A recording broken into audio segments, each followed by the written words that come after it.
So Unite English Language Teachers branch here in the Republic of Ireland have called for a protest tomorrow, Monday at 12:30 at the Spire. That's Monday the 19th of July 2021, because they feel that the government and private language schools are pushing for an unsafe and premature reopening of the sector. Now, I wanted to explain why that is, because as a teacher and also as a student of language, I would be the first to admit that you really only learn face-to-face. It is the best way, it's the only way, and the online classes have been uncomfortable for both teachers and students.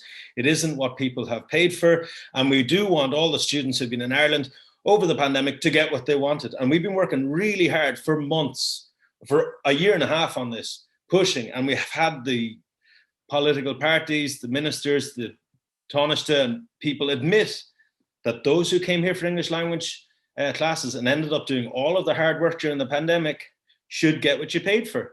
So we're pushing for that. And what we're pushing for is that from September, everyone who's here, all of the stamp 2s should be given the first of 2 8-month extensions. So 2 8-month extensions, 16 months, paid for by the government preferably, to say thank you for all of the work that you have done, that has been done by the stamp 2s, who've done a lot, the delivery work, the cleaning work, the caregiving, all of the work that a lot of Irish people didn't want to do, all of the hard work, underpaid work, and we want students to be respected. Because what we see time and time again is that students are not respected. They're not treated like customers. They're not just treated like clients. They're treated like prisoners. They're treated like the two schools are doing them a favor, when it's the students' money that's keeping the schools afloat. You know, the bars closed for the last year and a half. They didn't have any customers at all. These schools, at least they had the stamp 2 students. They should be really grateful for the stamp 2 students. But instead, we see them treat them with disdain, as if they're a problem. And that's what we who've been, I work with ELSU, English Language Students Union. My name is Fikra O'Loon, by the way. I work with students. I am a teacher, but over the last year and a half, we've been in the working group meetings with the school owners, with the departments, trying to talk about the problems that are faced. At the beginning, we made some progress on PPS numbers and how people could, who could access services. But we must say, over the last especially this year, the working group meetings, most of the feedback that's been given by teachers and students has been totally ignored. It's like they don't want to hear it. They ask for our feedback, we give the feedback, and they ignore it. For example, when they asked us about the reopening protocols, we said, okay, let's give some feedback. We gave a lot of feedback on the protocols. But what we said that was really important, because what came from students, if there is to be a return to in-person classes, a mandatory one, because stamp 2s have to attend class if to stay in the country, they must have over 85% attendance. They need at least 1 month's notice. This was clear. We said this to the government clearly twice. Students requested 1 month's notice before a return to the classroom. This was ignored. Last Monday, the government said schools can reopen this Monday, tomorrow. That's 1 week, that's less than 1 week's notice. And we know of one school that's already sent out emails threatening students that if they're not in class on Monday, they won't get their attendance and they could be reported to immigration. This is the sort of thing we need to stop in this country. This is a republic. It's not a society where people who come here and invest their money should be threatened and have the living daylight scared out of them by private business owners who really are only thinking about the bottom line.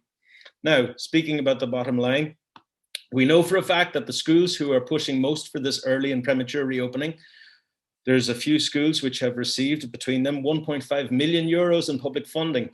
It's SEF funding from Enterprise Ireland.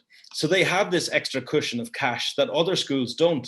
That's public funds being used by private schools to give them an unfair advantage, while those of us who pay our taxes and whose money that is are not given a choice and are forced back into class, teachers and students alike. So this is the case. It's not that we don't want to go back into class, either teachers or students. We do when it's safe to do so. But what we have is a situation where the private school owners who've been just funded with over 1.5 million of our money are now telling us that we don't have a choice. They have a choice, that we have to go back into class, both the teachers and students, but they don't. And it's not acceptable. It's not acceptable at all. So we are saying that people need to be given a choice. Students and teachers need to be given a choice. They need to be given proper notice. If they are working in a job like caregiving or something like this, then and they want to stay online, they should be allowed to stay online.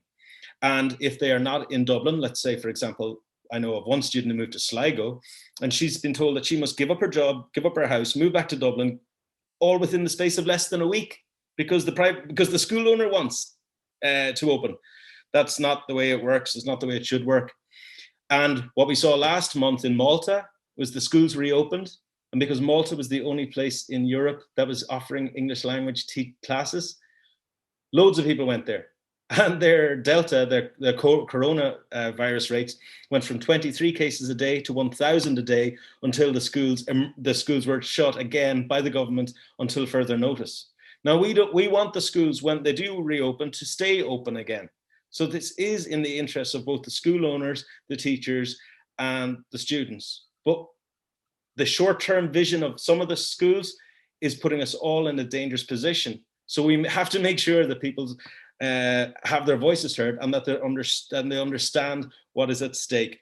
People want reopening, but when it's safe to do so, when people have had the chance to be vaccinated, when people have the choice, and to be treated with dignity, to be treated like customers, clients, human beings, not sort of second-class citizens or people who are there as to beg to remain legal. No, you have given your all this pandemic. Stamp 2 workers have done the disproportionate amount of the work here over the last year and a half, and you should be respected. So those who want to go back into in-person classes, we hear you. We want you to be there, but when everyone else in that room feels safe to be there too. And for those other students who need a bit of time, they need to be given that time. So there is a protest tomorrow at 12:30 at the Spire, Monday the 19th.